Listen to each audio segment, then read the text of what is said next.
Hello friend और मेरे dear प्यारे बच्चों, आज मैं आप लोगों के सामने लेके आया हूँ वार्षिक परीक्षा 2025 का पॉलिटिकल साइंस सब्जेक्ट जो कि बिहार बोर्ड द्वारा आयोजित किया जा चुका है। ये पॉलिटिकल साइंस जो है आप किसी भी कंपटीशन का तैयारी करते हैं, साथ ही साथ आपको 12 का एग्ज़ाम भी देना है। अभी तो ये 11th का मैं करवा रहा हूँ। इसमें हम लोग 100 क्वेश्चन कवर करेंगे, यानी कि 100 जो है ऑब्जेक्टिव क्वेश्चन हम लोग देखेंगे। ऑब्जेक्टिव क्वेश्चन में हम 100 क्वेश्चन जो है सॉल्व कराएंगे और ये क्वेश्चन इतने ज़्यादा इंपॉर्टेंट है कि 12 में आपको काम तो आएगा ही। जो बच्चे यानी कि 11th में हैं उनके काम तो आएगा ही, साथ में साथ जो भी वनडे एग्ज़ाम की तैयारी करते हैं, जैसे पुलिस की तैयारी हुआ, एसएससी की तैयारी हुआ या फिर टीजीटी पीजीटी भी हुआ, तो कहीं ना कहीं उन लोगों के लिए बहुत ही ज़्यादा यूजफुल होने वाला है ये वीडियो। अगर आपका पॉलिटिकल साइंस है, क्योंकि देखो आज के एग्ज़ाम, आज के दौर में जो भी कंपटीशन एग्ज़ाम होते हैं उसमें जीके जीएस इंपॉर्टेंट कर दिए गए हैं। तो जीके जीएस में ज़्यादातर मोस्टली क्वेश्चन कहाँ से आते हैं? ये पॉलिटिकल साइंस से आते हैं। तो मुझे लगता है कि आप लोगों को ये वीडियो देखना चाहिए। साथ में साथ एकेडमिक पढ़ाई करने वाले बच्चे भी देख सकते हैं और वनडे एग्ज़ाम की तैयारी करने वाले बच्चों के लिए भी तो ये यूजफुल होना ही है। ठीक है, तो आज हम लोग 100 क्वेश्चन कवर करेंगे बिहार बोर्ड द्वारा आयोजित होने वाला एनुअल एग्ज़ाम का। ये जो है पॉलिटिकल साइंस सब्जेक्ट का ऐच्छिक विषय मैं आपको सॉल्व करवाऊँगा, 100 ऑब्जेक्टिव क्वेश्चन। तो चलिए पहला क्वेश्चन आपके सामने हम लेके आते हैं। तो देखिए, ये एग्ज़ाम जो करवाया बिहार बोर्ड ने, ये लगभग 3 घंटे 15 मिनट में करवाया था। बच्चों के लिए टाइम दिया था कि इतने में आपको करना है। तो देखिए पहला क्वेश्चन आ गया है आपके सामने। पहला क्वेश्चन है, किसने कहा कि राजनीति विज्ञान के बिना इतिहास का कोई फल नहीं है और इतिहास के बिना राजनीति विज्ञान का कोई मूल नहीं है? तो इसका राइट आंसर हो जाएगा आंसर डी, यानी कि ऑप्शन डी में सीले ने ही कहा है इसको। ठीक है, देखिए 100 क्वेश्चन है तो मैं ज़्यादा व्याख्या नहीं करूँगा, डायरेक्टली मैं आंसर ही बता दूँगा। अगर लगेगा कि जहाँ पे करना चाहिए वहाँ पे कर सकते हैं। क्वेश्चन नंबर 2 है, द सोशल कॉन्ट्रैक्ट नामक पुस्तक किसने लिखी? द सोशल कॉन्ट्रैक्ट नामक पुस्तक किसने लिखी है? द सोशल कॉन्ट्रैक्ट नामक पुस्तक जो लिखी गई है ये रूसो द्वारा लिखी गई है। जीन जैक्स रूसो, इनका पूरा नाम है Jean Jacques Rousseau. Third question है, संप्रभुता के एकत्ववादी सिद्धांत, संप्रभुता के एकत्ववादी सिद्धांत का प्रतिपादन किया, यानी कि संप्रभुता की एकत्ववादी का मतलब होता है एक जगह, किस सिद्धांत से कौन थे, प्रतिपादक कौन थे? तो जॉन ऑस्टिन थे। ठीक है, ऑस्टिन जो है, इनकी फेमस बुक का नाम है ज्यूरिस्प्रूडेंस। क्वेश्चन नंबर 4 है कि दास कैपिटल नामक पुस्तक किसके द्वारा लिखी गई है? आपको पता होगा कार्ल मार्क्स द्वारा दास कैपिटल नामक पुस्तक किसके द्वारा लिखी गई है? कार्ल मार्क्स के द्वारा। क्वेश्चन नंबर 5 देखते हैं, किसने कहा समाजवाद ऐसे टोप की समान है जिसकी आकृति भंग हो चुकी है क्योंकि हर कोई इसे धारण करने का प्रयत्न करता है, चाहता है? तो ये बहुत ही फेमस कोटेशन है जो कि ज़्यादातर जो है टीजीटी पीजीटी के एग्ज़ाम में पूछा जाने वाला ये क्वेश्चन है। तो इसमें सीएम जोड़ हैं, सीएम जोड़ ने ही कहा कि समाजवाद ऐसे टोप की समान है जिसे हर कोई इसे पहनना चाहता है। क्वेश्चन नंबर 6 देखते हैं। 6 में है, अर्थशास्त्र नामक पुस्तक के लेखक कौन है? ये तो बहुत ही अच्छा फेमस और ये बहुत ही ज़्यादा पूछा जाने वाला क्वेश्चन है कि कौटिल्य, यानी कि अर्थशास्त्र या फिर अर्थशास्त्र नामक पुस्तक किसने लिखी थी? तो कौटिल्य। कौटिल्य का एक नाम है चाणक्य। ठीक है, चाणक्य, और एक नाम है विष्णुगुप्त। 3 नाम इनका है, कौटिल्य, चाणक्य और विष्णुगुप्त, याद रखिएगा। क्वेश्चन नंबर 7 देखते हैं, संप्रभुता के विचार का प्रतिपादन किसने किया? यानी कि संप्रभुता के जो विचार है इसका प्रतिपादन किसने किया था? तो इसका प्रतिपादन करने वाले कौन थे? जीन बोधा थे। कौन थे? जीन बोधा। ऑप्शन जो है आपका कौन सा सही हो जाएगा? बी, जीन बोधा। और लगभग 1576 ईस्वी में इन्होंने ये बात प्रतिपादित की थी। क्वेश्चन नंबर 8 में देखते हैं। क्वेश्चन नंबर 8 है, उत्तर व्यवहारवाद का जनक किसे माना जाता है? ये तो पीजीटी लेवल का क्वेश्चन है, इसमें डेविड स्टीन सही हो जाएगा, ऑप्शन नंबर बी सही हो जाएगा आपका। क्वेश्चन नंबर 9 में, स्वतंत्रता पर एक लेख, अगर इसे इंग्लिश में देखें तो एसे ऑन लिबर्टी, तो ये लिखने वाले कौन थे? एसे ऑन लिबर्टी जेएस मिल थे, जॉन स्टुअर्ट मिल थे। क्वेश्चन नंबर 10 देखते हैं। 10 में क्या है, किसने कहा कि मानव का इतिहास वर्ग संघर्ष का इतिहास रहा है? तो ये बहुत ही ज़्यादा है फेमस कोटेशन ये भी है, ये कार्ल मार्क्स से ही रिलेटेड है। कार्ल मार्क्स ने ही कहा मानव का इतिहास जो है वर्ग संघर्ष का इतिहास रहा। और एक शब्द इन्होंने बोला था, हे विश्व के मजदूरों तुम एक हो जाओ, तुम्हारे पास खोने के लिए बेड़ियाँ और पाने के लिए पूरा संसार पड़ा है। ये कोटेशन फेमस था, ये भी उन्होंने कहा था। किसने कहा 11 में किसने कहा कि राष्ट्र वह इकाई है जिसके पास दंडकारी शक्ति के विधिसम्मत एक का एकाधिकार है। तो ये कहने वाले थे आपके क्वेश्चन नंबर 11 में, कहने वाले थे मैक्स वेबर ने कहा था। किसने कहा था? मैक्स वेबर ने कहा था। क्वेश्चन नंबर 12 देखेंगे हम लोग। 12 में क्या कहता है? भारत के उपराष्ट्रपति कौन थे? देखिए ये करंट का क्वेश्चन पूछ लिया है। भारत के उपराष्ट्रपति कौन थे? यानी कि उपराष्ट्रपति और राज्यसभा के सभापति दोनों एक ही माने जाते हैं। तो ये हैं जगदीप धनखड़।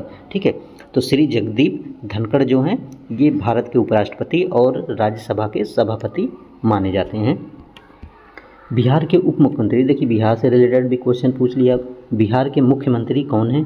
तो इसको सबको पता होगा, नीतीश कुमार। श्री नीतीश कुमार बिहार के मुख्यमंत्री हैं। फिर अगला क्वेश्चन है 14, बिहार विधानसभा में कुल कितने सदस्य हैं? तो बिहार विधानसभा में कुल कितने सदस्य हैं? तो 243 हैं। और यूपी की बात करें तो कितना है? 403 है।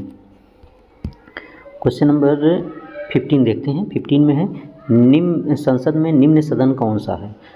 संसद में जो है निम्न सदन किसे कहा जाता है? तो निम्न सदन कहा जाता है लोकसभा को, और उच्च सदन यानी कि निम्न सदन और कभी भंग नहीं होने वाला या फिर अस्थाई सदन राज्यसभा को कहा जाता है।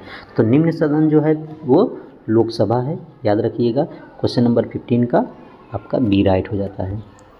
क्वेश्चन नंबर 16 है राजनीति विज्ञान का पिता किसे कहा जाता है? ये शायद सभी को पता होगा। राजनीति विज्ञान का पिता जो है अरस्तु को कहा जाता है, father of political science. Leviathan के रचयिता कौन है? लेवियाथन एक बुक का नाम है जिसके रचयिता कौन है? हॉब्स हैं। ठीक है, ऑप्शन बी राइट हो जाएगा। 18 में देखते हैं किसने राज्य की दैवीय उत्पत्ति के सिद्धांत का समर्थन किया? यानी कि ये कौन से विचारक हैं जिन्होंने कहा कि जो हम प्रेजेंट टाइम में राज्य है उसकी उत्पत्ति जो है दैवी शक्तियों से हुआ, या फिर दैवी सिद्धांत के आधार पे राज्य की उत्पत्ति हुई है। क्वेश्चन नंबर, तो इसमें राजा जेम्स प्रथम ने ही इसका समर्थन किया था। 19 में है समान इच्छा जनरल विल के सिद्धांत का प्रतिपादन किसने किया था? तो समान इच्छा का प्रतिपादन किसने किया था? रूसो। ऑप्शन सी राइट हो जाएगा आपका 19 का। क्वेश्चन नंबर 20 के देखिए, निम्नलिखित में से कौन सा तत्व राष्ट्र के अन्य संगठनों से अलग करता है? ऐसा इसमें से ये पूछ रहा है कि आप इसमें कौन सा ऐसा तत्व दिया गया है जो राज्य को अन्य संगठन से अलग करता है। देखिए, भूभाग तो सबके पास होता है, सरकार तो होती है, जनसंख्या भी होती है, लेकिन संप्रभुता सबके पास नहीं होती है। तो आपका डी राइट हो जाएगा कि ये संप्रभुता शब्द या संप्रभुता जो है ना, ये राष्ट्र को अन्य संगठनों से बिल्कुल अलग कर देती है। क्वेश्चन नंबर 21, संविधान दिवस कब मनाया जाता है? ये वेरी इंपॉर्टेंट क्वेश्चन है। संविधान दिवस कब मनाया जाता है? 21 का आपको बताना है। देखिए, इसमें जो दिया है ऑप्शन तो राइट तो दिया नहीं है, यहाँ पे 29 अक्टूबर दिया है, जबकि मैंने बताया था आप लोगों को 26 नवंबर को ही संविधान दिवस मनाया जा रहा है। और कब से? ये 2015 से मनाया जा रहा है। क्यों मनाया जा रहा है? क्योंकि 26 नवंबर 1949 को ही हमारा संविधान अंशतः लागू कर दिया गया था। तो इसको 26 समझिएगा आप लोग। ठीक है, तो 26 नवंबर को संविधान दिवस मनाया जाता है। कब से? 2015 से। सर्वोच्च न्यायालय का मुख्यालय कहाँ है? अब यहाँ पे पूछ रहा है सर्वोच्च न्यायालय का मुख्यालय कहाँ है? तो सर्वोच्च न्यायालय दिल्ली में है, तो मुख्यालय सिंपल सी बात है दिल्ली में ही होगा। तो ऑप्शन सी राइट हो जाएगा। और अगर पूछा जाए कि प्रेजेंट टाइम में सर्वोच्च न्यायालय के मुख्य न्यायाधीश कौन है, तो संजीव खन्ना है। ठीक है।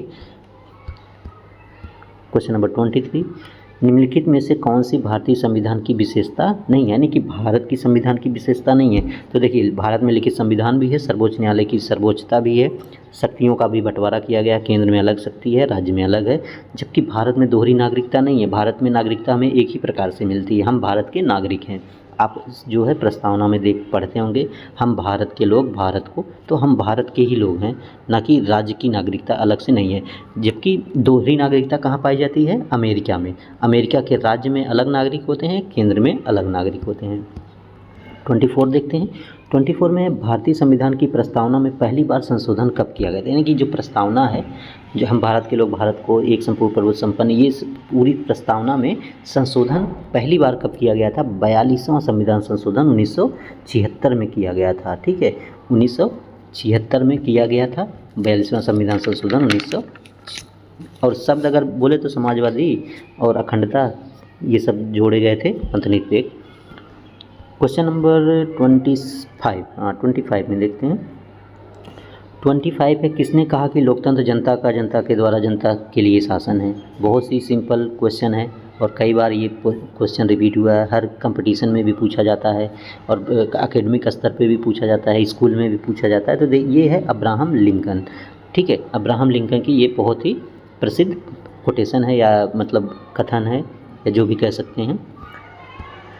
निम्नलिखित में से कौन एक राष्ट्र नहीं है। राष्ट्र का मतलब एक राष्ट्र नहीं है। राष्ट्र का मतलब देश समझ सकते हो। ठीक है, भूटान देश है, भूटान पड़ोसी देश है अपना, श्रीलंका भी पड़ोसी देश है, रूस तो पड़ोसी देश है नहीं लेकिन देश तो है। लेकिन बिहार ये देश नहीं है, ये राज्य है। बिहार क्या है? राज्य है, राष्ट्र नहीं है।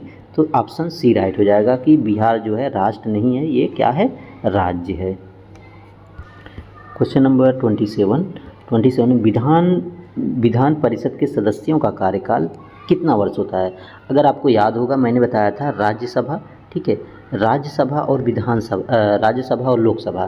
तो राज्यसभा का मैंने बताया था 6 वर्ष और लोकसभा का 5 वर्ष। तो यहाँ पे याद रख लीजिएगा, राज्यसभा और विधान परिषद का सेम टू सेम होता है। ठीक है, 6 वर्ष इसका भी होगा, राज्यसभा का और विधान परिषद का। तो इसमें ऑप्शन आपका ए राइट हो जाएगा, जबकि लोकसभा का 5 वर्ष बताए थे और राज्य विधानसभा का 5 वर्ष हो जाएगा। ठीक है, तो यहाँ पे ऑप्शन ए हो जाएगा। राज्य विधान परिषद का कितना होता है कार्यकाल? 6 वर्ष होता है। राज्यसभा में कितने सदस्यों का मनोनयन होता है। देखिए, राज्यसभा में जो सदस्यों का मनोनयन होता है या फिर मनोनीत किए जाते हैं वो उनकी संख्या है 12 सदस्यों को क्या किया जाता है, इनको मनोनीत किया जाता है। किस क्षेत्र से रहते हैं? कोई भी, मतलब किसी को भी राज्यसभा सदस्य बनाया जा सकता है राष्ट्रपति के द्वारा। विज्ञान में अगर कोई अच्छा काम कर रहा है उसको इसमें शामिल किया जा सकता है, या फिर साहित्य में हो, ठीक है, और कला में हो, या फिर कोई समाज सेवा कर रहा है तो उसको राज्यसभा का सदस्य मनोनीत किया जा सकता है। ये बातें आप याद रखिएगा। संविधान सभा की पहली बैठक कब हुई थी, यानी कि संविधान सभा की जो पहली बैठक हुई थी वो कब हुई थी। तो देखिए, इसमें कन्फ्यूजन आपको बहुत ज़्यादा होंगे। 9 दिसंबर तो पता है, लेकिन सन आपको पता करना है कि 9 दिसंबर या सितंबर। तो 9 दिसंबर 1946 को संविधान सभा की पहली बैठक हुई थी, दूसरी 11 दिसंबर 1946 को और तीसरी 13 दिसंबर 1946 को। ये बातें याद रखिएगा। तो ऑप्शन बी आपका राइट होगा। क्वेश्चन नंबर 30 देखते हैं। किसने कहा राज्य कानून का शिशु और जनक दोनों है। बहुत ही अच्छा ये विचार है या कथन है या कोटेशन है। ये कहने वाले थे मैक्यावर ने ही कहा था कि राज्य जो है कानून का शिशु और जनक दोनों होता है। तो ये कहने वाले कौन थे? मैक्यावर साहब थे। अगले, बिहार के राज्यपाल कौन है, यानी कि ये प्रेजेंट टाइम में पूछ लिया है, करंट से रिलेटेड है। ठीक है, तो बिहार के राज्यपाल कौन है? आरिफ मोहम्मद खान। तो आपका ए ऑप्शन राइट हो जाएगा। आरिफ मोहम्मद खान बिहार के वर्तमान क्या है? राज्यपाल नियुक्त किए गए हैं। पॉलिटिकल इकोनॉमी किसकी रचना है? पॉलिटिकल इकोनॉमी किसकी रचना है? तो ये रचना है मिल की, J.S. मिल इनका पूरा नाम है, जॉन स्टीवर्ट मिल। ठीक है। क्वेश्चन नंबर 33 में है, मनोविज्ञान ही राजनीति विज्ञान का आधार है। मनोविज्ञान ही राजनीति विज्ञान का आधार है, ये बात कहने वाले कौन थे? ब्राइस के द्वारा बोला गया था। ऑप्शन ए राइट हो जाएगा। 34 में है, विधायिका का मुख्य कार्य क्या है, यानी कि विधायिका क्या काम करती है? क्या कानून निर्माण करती है या फिर कानून लागू करती है, न्याय देती है या फिर सज़ा देती है? तो ये दोनों को आपको तो पता होगा, ये करेगी नहीं, आप दोनों इसी में फंसे होंगे, ए ऑप्शन और बी ऑप्शन में। तो मैं बताता हूँ, ठीक है। ऑप्शन आपका राइट हो जाएगा ए। देखिए, विधायिका का काम क्या होता है? कानून का निर्माण करना। विधायिका का काम कानून का निर्माण करना, और कार्यपालिका का काम होता है कानून को लागू करना, ठीक है, उसको चलाना, नियंत्रण करना। या और विधायिका का काम क्या होता है? विधायिका जो होती है ये कार्यपालिका पर नियंत्रण बना के रखती है, ठीक है। तो ऑप्शन ए राइट हो जाएगा। 35 क्वेश्चन, कौन संपत्ति के मार्क्सवादी सिद्धांत से संबंधित नहीं है, यानी कि जो मार्क्सवादी सिद्धांत था उसमें कौन से ऐसे विचारक हैं जो संबंधित हैं। देखिए, मार्क्सवादी में मार्क्स तो रहेंगे ही, एंजल्स भी रहेंगे, इनके मित्र थे मार्क्स के, कार्ल मार्क्स के मित्र थे एंजल्स, लेनिन भी थे, ठीक है। इसके बाद जॉन रॉक, ये नहीं है। तो यहाँ पे आपका ऑप्शन 35 में राइट हो जाएगा, डी ऑप्शन राइट हो जाएगा कि ये मार्क्सवादी सिद्धांत से रिलेटेड नहीं है। क्वेश्चन नंबर 36 है। 36 में संपत्ति के अधिकार की मांग किसने की थी? संपत्ति के अधिकार की मांग किसने की थी या किसके द्वारा किया गया था कि संपत्ति का भी हमारे पास अधिकार होना चाहिए? तो ये बात रखने वाले कौन थे? तो संपत्ति के जो विचार रखने वाले थे, ये इसमें थोड़ा सा क्या होता है, वह मतलब इसमें विवाद की स्थिति रहती है, क्योंकि मार्क्स ने भी ऐसा बोला था और समाजवाद। अब जब दोनों जगह विकल्प में आ जाए तो कन्फ्यूजन ये रहता है कि इन दोनों ऑप्शन में हम कौन सा सही करें। तो इसमें आप समाजवाद लगा सकते हैं। वैसे देखा जाए तो मार्क्सवाद भी सही है, थोड़ा बहुत कन्फ्यूजन इसमें बना रहता है लोगों में कि ये भी जो है संपत्ति के अधिकार की मांग करते थे और समाजवाद भी करता है। तो ठीक है, तो इसमें समाजवाद जो होता है ज़्यादा सूटेबल होता है, तो इसलिए ऑप्शन ए राइट हो जाएगा। बाकी अगर कोई प्रॉब्लम हो कमेंट सेक्शन में आप ज़रूर कमेंट करिएगा, फिर मैं उस पर विचार करता हूँ, ठीक है। 37, क्वेश्चन नंबर 37, विल्सन के अनुसार निम्न में से कौन सा कार्य राज्य का अनिवार्य कार्य है?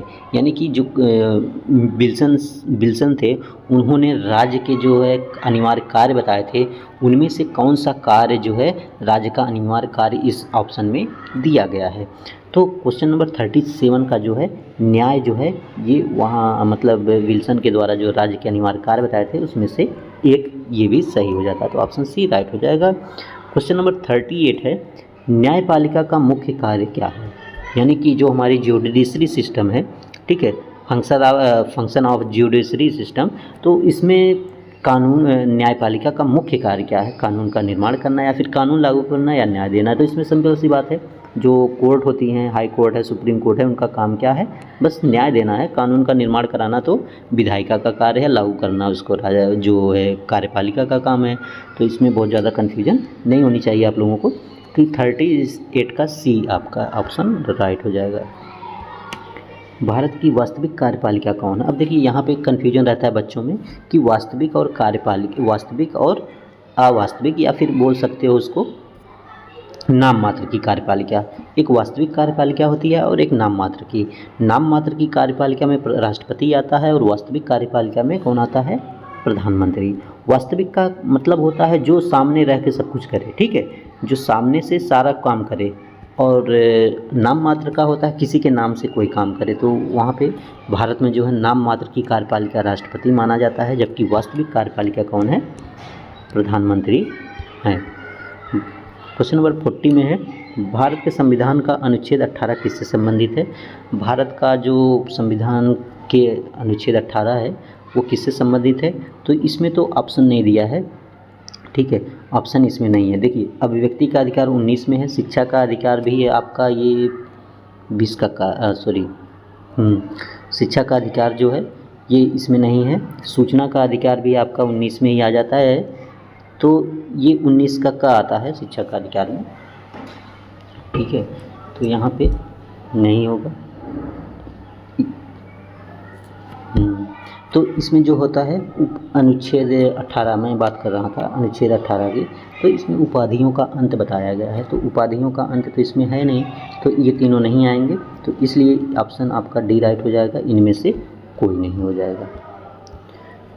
भारत के मूल संविधान में कुल कितने अनुच्छेद हैं? तो आपको पता होगा 395 अनुच्छेद हैं, ऑप्शन डी राइट हो जाएगा।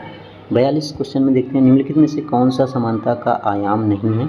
समानता का कार्य नहीं है, आयाम नहीं है। क्वेश्चन नंबर 42, तो ये आर्थिक जो है समानता, ये समानता का आयाम नहीं माना जाता है कि आपको आर्थिक रूप से समान कर दिया जाए, यानी कि सबको समान पैसा मिल जाए, धन मिल जाए, ज़मीन मिल जाए, ऐसा संभव नहीं है। तो जो सामाजिक है, धार्मिक है और राजनीतिक समानता का विचार किया गया है, जबकि आर्थिक समानता की बात नहीं की गई है। कौन सा अनुच्छेद समानता के विचार को बढ़ावा देता है? तो देखिए, समानता के विचार को बढ़ावा देने का कार्य जो करता है सबसे ज़्यादा आर्टिकल 14 है, ठीक है, आर्टिकल 14।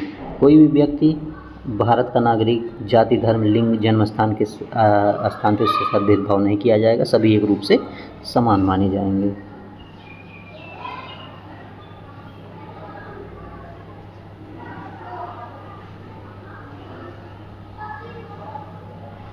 और इसमें देखिए एक विचार, इसमें सही सब भी हो सकता है, कौन सा मतलब इसमें पूछा है कौन सा समानता के विचार को बढ़ावा देता है, तो ये सभी हो जाएगा। ठीक है, ज़्यादातर तो यही देता है, लेकिन समानता का विचार 14 से 18 तक है, तो 14 से 18 के बीच में जितने भी आएंगे सब सही हो जाएंगे, यानी कि 14 से 18 के बीच में जो भी आर्टिकल आएंगे वो समानता को बढ़ावा देंगे। तो इस हिसाब से देखा जाए तो 43 का जो क्वेश्चन है समानता के विचार को बढ़ावा देने वाला कौन सा है, आर्टिकल 14 से 18, यानी कि इसमें सभी राइट हो जाएगा, ऑप्शन डी राइट हो जाएगा। तो ऑप्शन ए मत करिएगा आप इसमें, ठीक है, तो ये सही हो जाएगा, डी राइट हो जाएगा। क्वेश्चन नंबर 14 में है, भारत में लोकसभा चुनाव लड़ने के लिए किसी व्यक्ति को न्यूनतम आयु क्या होनी चाहिए, यानी कि कोई भी लोकसभा का सदस्य बनना चाहता है उसको चुनाव लड़ने के लिए कम से कम 25 वर्ष होनी चाहिए। ठीक है, अगर लोकसभा का, अगर राज्यसभा का लड़ता है तो कम से कम उसकी उम्र 30 वर्ष होनी चाहिए। तो ऑप्शन बी राइट हो जाएगा। स्वतंत्र भारत में पहला आम चुनाव किस वर्ष हुआ था, वो हुआ था 51-52 में। तो 51 है, नहीं तो 52 टिक कर दीजिएगा। ठीक है, पहली बार चुनाव हुआ था 1952 में, यानी कि लोकसभा चुनाव कब हुआ था, 1952 में। पंडित जवाहरलाल नेहरू सबसे पहले जो है प्रधानमंत्री बनाए दिए गए थे। 46 में है, 46 में क्या बोलता है, सामाजिक न्याय को बढ़ावा देने में राज्य की क्या भूमिका होनी चाहिए। तो देखिए, सामाजिक न्याय को बढ़ावा देने में राज्य की क्या भूमिका होनी चाहिए, इसमें जो होता है सभी नागरिकों को क्या करना है, सभी नागरिकों को एक स्तर की सुविधा प्रदान करना, ये सबसे बेस्ट ऑप्शन हो जाता है। ऑप्शन सी राइट हो जाएगा। 47, महाभियोग किसके द्वारा हटाया जाता है, सॉरी महाभियोग द्वारा किसे हटाया जाता है, सॉरी कन्फ्यूजन था थोड़ा, यानी कि महाभियोग द्वारा जो है किसे हम हटा सकते हैं, तो ये राष्ट्रपति पे है। ठीक है, आर्टिकल 61 है, महाभियोग लगाया जाता है। क्वेश्चन नंबर 48, किसी राज्य का राज्यपाल अपने कार्यों के लिए किसके प्रति जिम्मेदार होता है। किसी राज्य का जो राज्यपाल है अपने कार्यों के लिए किसके प्रति जिम्मेदार होता है, तो वो होता है राष्ट्रपति पर जिम्मेदार होता है। संविधान के किस अनुच्छेद के अनुसार राष्ट्रपति संसद के किसी भी सदन को संबोधित कर सकते हैं, तो ये होगा आर्टिकल आपका 86, आर्टिकल 86। क्वेश्चन नंबर 50 में प्लेटो के न्याय का विचार किस पुस्तक में दिया गया है, तो द रिपब्लिक में दिया गया है। तो ये आज के लिए बस इतना 50 क्वेश्चन हम लोग कवर कर चुके हैं। फिर नेक्स्ट पार्ट में हम लोग 51 से स्टार्ट करेंगे और 100 तक पहुंचेंगे। तो आज का वीडियो कैसा लगा कमेंट सेक्शन में आप ज़रूर कमेंट करिएगा डियर प्यारे बच्चों और मेरे दोस्तों। तो इस तरह के वीडियो अगर आप पाना चाहते हैं तो चैनल को सब्सक्राइब कर लीजिएगा और शेयर कमेंट ज़रूर करिएगा ताकि ज़रूरतमंद के पास ये वीडियो पहुँच सके। तो थैंक्स फॉर वॉचिंग मी।